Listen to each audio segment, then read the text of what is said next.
one. Ladies and gentlemen, welcome to the Open Bar Review. It's the Texas Hangman Paul Wedding. With me as always is Leopold Knopp. We're at Riprock's Bar and Grill reviewing Hell or High Water. Knopp, tell us all about it. Chris Pine and Ben Foster are robbers. Jeff Bridges and Jill Birmingham are cops. And that's it. That's the movie. I think it's sitting at 98% on Rotten Tomatoes right now. Why? I mean, I would call it a good movie. Yeah, I could see 98% of critics at least saying it was okay. I thought it was a beautifully shot movie. I thought the cinematography was gorgeous. I thought Ben Foster was incredible. I thought the action was great. It felt very Texan-y. It wears its West Texas-ness on its sleeve, which I appreciated. And all those elements combined to create a pretty enjoyable movie for me. I had some problems, but overall I thought it was all right. See, I didn't get Texas from this very much at all. I got what people would think of Texas who aren't actually from here. A much better movie that this really reminded me of that definitely has that West Texas feel is No Country for Old Men. That's the main weakness of this movie, is that I would just rather be watching that. I mean, I think you could say that about any movie in this spectrum. I mean, No Country for Old Men. No Country for Old Men is kind of the king of its genre. Similar setting, similar storyline, similar characters. It's definitely not like a point-for-point thing. Jeff Bridges and Tommy Lee Jones were the only real like strict similar character for me. I'm stretching, I guess. It had a very, very small plot, and most of the scenes didn't really need to be there. The best scene in the movie, Ben Foster is at a gas station. He's waiting in the car. Chris Pine is in the gas station getting like a soda or something. And then this fucking idiot pulls up in this neon green Camaro and starts asking what Ben Foster is. Like, he pulls into his line of sight and then asks what he's looking at. And then pulls out a gun and starts tapping it on the door of his car. He's like, not so tough now, huh?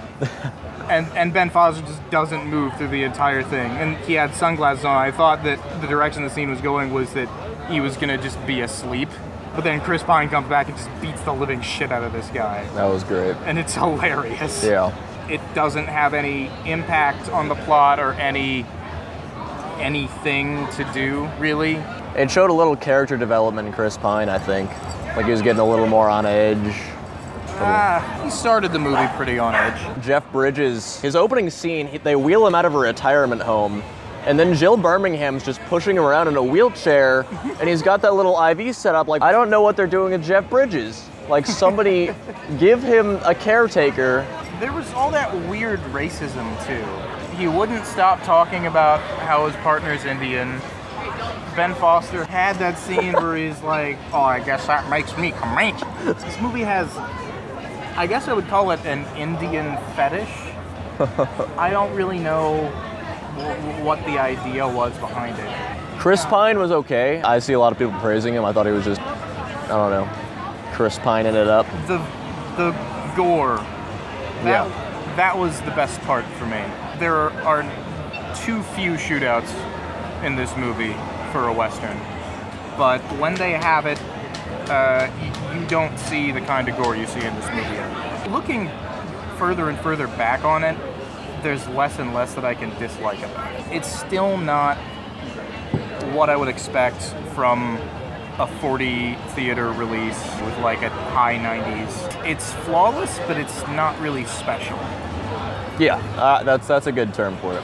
I would agree with that. It's kind of a solid movie. Last call, Knopp, how many beers would you give Hell or High Water? I would give it a few beers. It was really well shot. It had executed well on a pretty simple story. As much as I was kind of disappointed, it's a really good movie. Yeah. I would also give it 3 beers.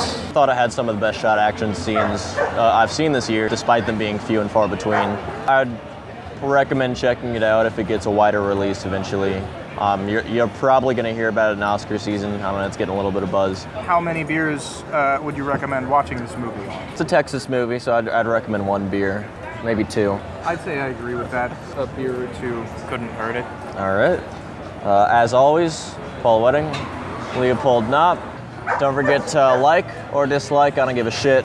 Comment, share, tell your friends, tell your parents. And as always, cheers. Cheers.